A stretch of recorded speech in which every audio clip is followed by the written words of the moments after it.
name's Meredith Sargent. I'm the placement manager at Truth Teacher Services, and I taught in Korea at a public school for 3 years. So, Mara, we're just going to ask you a handful of some of the most important questions that teachers have kind of requested and always want to know. So, the first one is going to be, since school in Korea is different than it is, in the Western world, what can you do? What tips do you have to be successful within the school system? Well, my first tip would be that communication is key. So it's really important when you're teaching in a public school or in any school with co-teachers that you have an open line of communication with your co-teachers. So that system could be different between any two people. So you kind of need to right away find a system that works for you and your co-teacher. And then I think that if you have some open communication, that will just definitely guarantee a lot of success. And my second tip would be that you don't just need to have patience when you're teaching with a co-teacher, you need to be understanding. So especially in Korea, there's a lot of last-minute things that will happen, and teachers will get really frustrated and say, nobody told me. But quite often, the teachers who are telling you also just found out, so you should really try not to take it out on them and to just be understanding that things like this are going to happen and try and learn from it and always be prepared and try and go with the flow. That's an excellent last point, just kind of being optimistic and knowing, hey, they might have just got that information, so it's important not to take it out on them. That's great. So optimism, definitely key, and going with the flow. Okay, so the next question is, if you could have told yourself one thing before you left, what would it have been? Looking back now, I think I was really nervous and scared before I left. I remember being at the airport and kind of having a bit of a panic attack. Like, what am I doing? I've never even been to Korea, and I've signed up to teach here for a year. It ended up being the most amazing 3 years. I mean, 1 year turned into 3. So I would say don't be scared. It's going to be such a great adventure. You're going to have an awesome time. You're going to learn from everything that's going to happen. And the second piece of advice I would have told myself is self-reflection is key. So whether you're having good experiences or bad experiences, just really try and learn from them. If something's not going well, kind of reflect. How did it get to be this way? How can I make it better? So again, the optimism, just try and be really positive. So important, Kate. And from your response, it sounded like just actually getting on the plane, going to the airport and getting on that plane is key. And I know it can be difficult, for a lot of people to actually follow through with it. But it sounds like you'll be rewarded. Of course, people want to know about, what are things, or one thing in general you didn't know about Korea before you got there that maybe you wanted to know? So the one thing I didn't know was everything. I really didn't know anything. And every day I was there, I was learning something new. But the biggest thing when I look back now, being back in Canada, is I didn't realize that my time in Korea was going to be such a big part of my life after I left. So when you go to Korea, I just kind of thought it's just 1 year, we'll just have fun, teach, see what happens. But still today, everything that happened there is still affecting my life. I'm still in touch with friends, co-teachers, students. I'm thinking about the food, the culture, everything. It was just awesome. So I would say that the one thing I didn't know was everything. That's great. I like that answer a lot. So next, Mary, let's talk about kind of from a female's perspective. What would you tell someone about going to teach like you did, specifically from a female's perspective? From a female perspective? Probably not to worry. It seems very intimidating when you go abroad, especially if you go alone. I mean, I went with my husband, so I was really lucky in that sense. I never had that isolation feeling, but I had a lot of girlfriends who were alone. And I would say the best thing you can do is surround yourself with good people, get some friends right away, get involved, and if you're even not sure about foreigners in your community, the teachers at your school are going to want to hang out with you and be friends, I'm sure, and show you around and show you restaurants.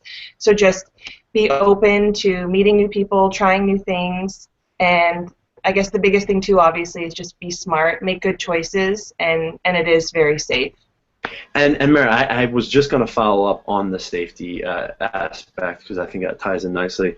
I think that's a big thing that not only females but even males worry about Asia in general because it's so different. But let's talk about the safety aspect versus, Asia, um, in contrast to the West and even Europe. I mean, how is it different? I mean, how is it safer? Yeah, exactly. I was going to say the first point I would make to anybody who's thinking about going abroad and teaching in Asia, and Korea is where I lived, is I felt more safe there than I do now in Canada. I feel like there, everybody's kind of looking out for each other. It's a culture that's very much um, social and involved with other people, so everybody's very friendly and hanging out with each Non-confrontational. other and trusting, and everybody's out late at night and early in the morning, and on top of that it's just so crowded. So I think everybody's got their own agenda. Everybody just knows what they're doing, where they're going. There's not a lot of, I didn't feel there was a lot of people just hanging around looking to cause trouble, everybody's so busy. Sure. So I felt very safe there. It is kind of very, very much go, go, go. Yeah, absolutely. And that's, for all you audience members, that's Korea specifically. Obviously, it can vary in other countries and even in Southeast Asia. So, thanks for that feedback, Mer. The next question I want to ask is, if you could go back, would you prepare differently? And if so, explain how. Definitely the biggest thing for me would have been learning Korean earlier. I was in Korea for 3 years and I didn't start to learn it until my third year. And I remember once I realized how easy it was to read and speak, I was just kicking myself. Why didn't I learn this earlier? It would have made my life so much easier. So whatever country you're preparing to go to, my advice would be actually learn some key phrases, try and learn some of the language. And again, once people see you studying, my students loved helping me, my co-teachers loved helping me, my friends loved helping me. Everybody wants to help you learn it. So if you can show that you're taking an interest into something about their culture, everybody's going to want to help you. So you should really take advantage of that. And for me, it was learning the language. And then that gave me so much independence. Amira, that's a great point because that also ties into another huge question that everyone asks. Do I need to know the language? Everybody is curious about that, or how much they need to know. Um, let's talk a little bit about how with the intimidation factor of actually learning the language. Was it difficult for you? Like you mentioned, it was easy to read. I guess we should point out. In Korea specifically, there's only 24 characters, less than our alphabet, right? So Yeah. it's pretty easy. Was it intimidating for you? Or did it come along, easier? Just talk a little bit more about that. So the first 2 years, honestly, this is embarrassing. I didn't try because I was just so lazy. I have no excuse. I just didn't even try. So when I started to learn, I realized how easy it was right away. And again, all the help I was getting, it just made me learn it so quickly. I had no time to be intimidated because I would get to a subway station and start reading signs and be like, oh my gosh, I know where this subway's going. Or I could get a menu and be able to read it. And that just gave me so much, I guess, motivation to keep learning more. Sure. And let's talk about another thing with absorbing the language. Some people are like, well, it's going to be difficult. I just know me, and I know it's going to be difficult for me to learn. But actually being there, isn't it, can you speak a little bit more about just actually absorbing it and just picking phrases up, like left That's and what right? exactly, and that's what made it so great was I could practice the alphabet and the sounds and everything, and then I could go and take the subway one day and start reading all the signs and just on a subway ride from where I live to Seoul would maybe be 30 or 40 minutes. I could just stand in front of the subway map, and as we pulled into each station, read it in Korean, and then as we pull in, read it in English. And be like, oh, I got that one right.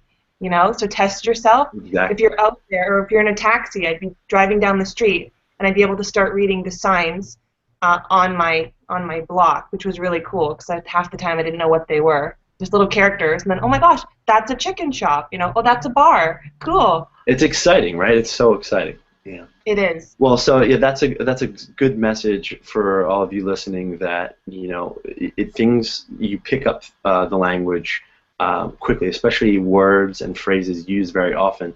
ordering in restaurants, in a taxi cab. I mean, before you go, these all seem like very overwhelming things. And you know what? In your first couple of weeks, it might be a little bit overwhelming, but you will very much be able to pick up the language. So, And I would we just go say ahead. too quickly, I had some friends who did language exchanges. So if you get there in your first couple weeks and you think, hey, I don't really know too many people, I don't know the language, look up language exchanges. Because I had friends who still are in Korea and have, I'm sure, lifelong friends in these exchange groups. So Sure. that's something else to look into if you're going there alone. And that's another thing that we at Truth Teacher Services love helping our teachers with and connecting you to partners and things like that. So that's another great suggestion too, Mayor. Appreciate that. Okay, moving on. So let's talk about you and your husband, Jared. The both of you are blonde Westerners. Okay, so um, just tell me what it was like being a young foreigner in Korea, and how Korean people reacted to the two of you. Right. My perception about being a blonde foreigner in Korea is that it was a lot of fun. There were times it was intimidating at the beginning. You know, you go and you're walking around your community where you're living, and everybody is recognizing you, and you definitely stand out. But I try to take advantage of that. So it's a great way to meet people right away because you stand out. Foreigners know who you are for sure. So if you go into a bar, you know, anybody who speaks English will come up and start speaking English. But also, I found sometimes just random people would want to strike up a conversation with you. We had a guy who lived in our apartment building, and anytime he rode the elevator with us, all he wanted to do was talk about how he went to Canada once, what a great time he had. And I thought that that was really neat that he got to practice his English.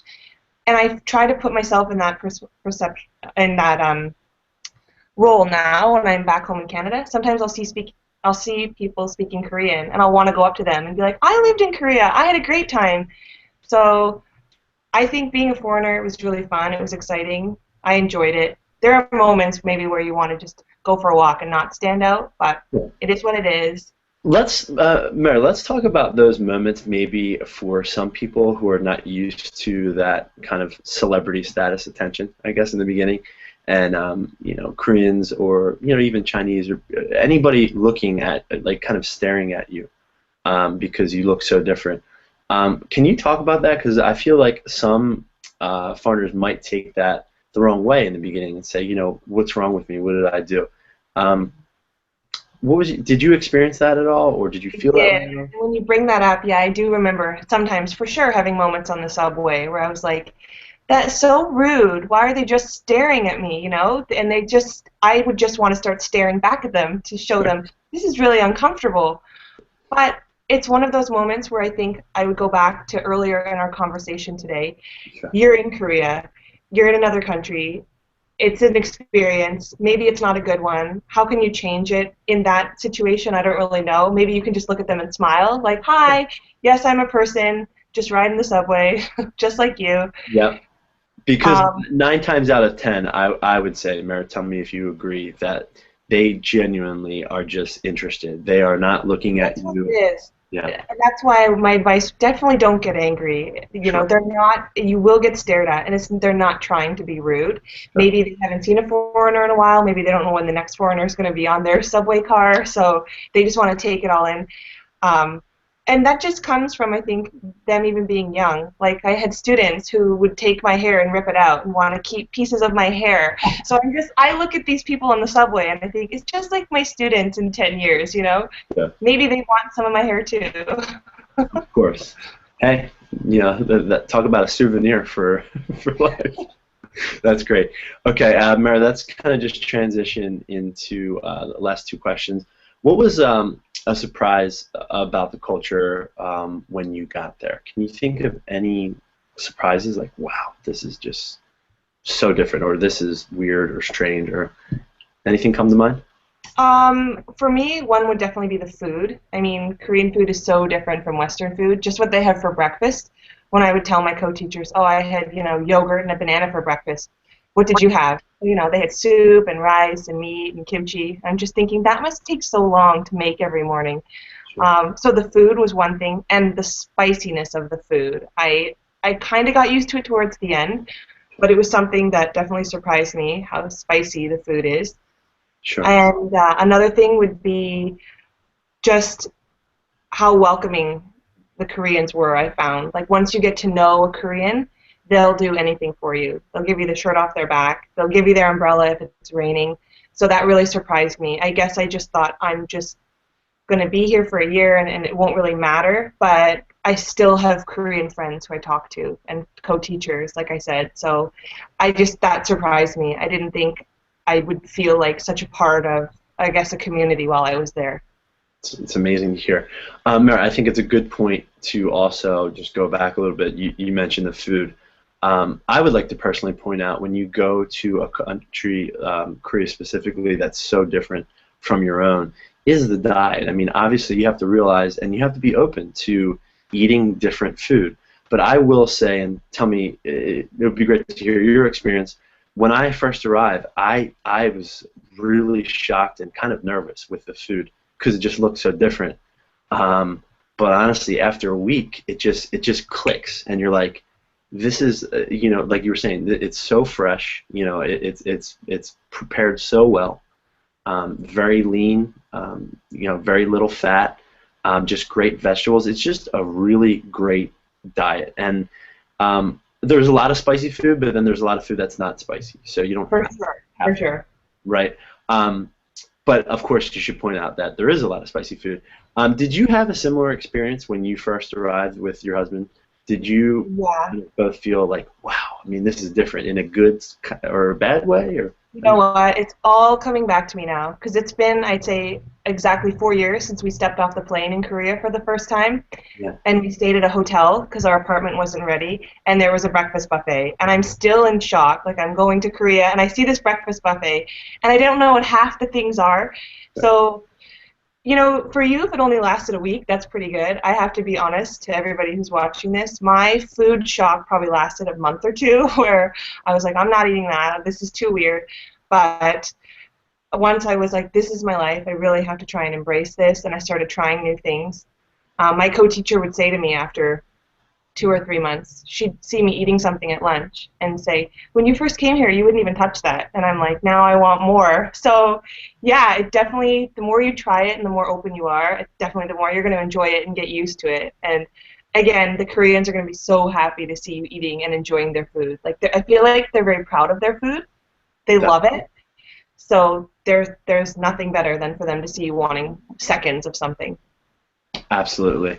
And I think it was a great point. How you said your food shock lasted for quite some time, for about a month, but there's going to be foods that you more or less get addicted to. They're just so good, and you really crave a lot of Korean food when you're there. And we're talking about really delicious lean meats, vegetables, soups, barbecue. I'm a huge fan of the soup culture. So if any of you out that are listening and enjoy eating soup, but ones that aren't super creamy and fattening, boy, you're gonna love Korea. That's all I have to say.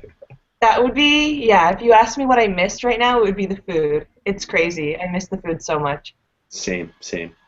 Okay, last question, Mara. We're going to just finish up with some suggestions. How would you suggest teachers stay happy while abroad, which I think is probably the most important question to make it a great year.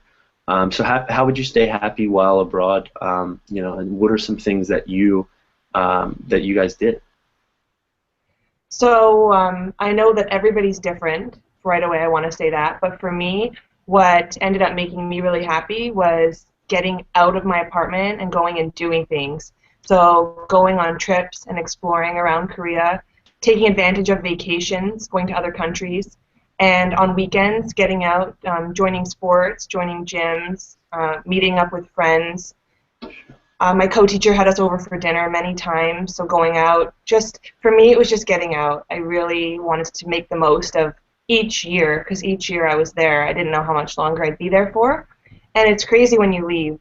You don't realize how fast it's gone and how much more maybe you wish you had done. So for sure, just take advantage of all the time you have while you're there. if you're sitting in your apartment and you're a little upset and you're homesick, my best advice would be to get out and do something, take your mind off it, have a great experience, Yeah. and you'll have so much to share with family and friends when you're back.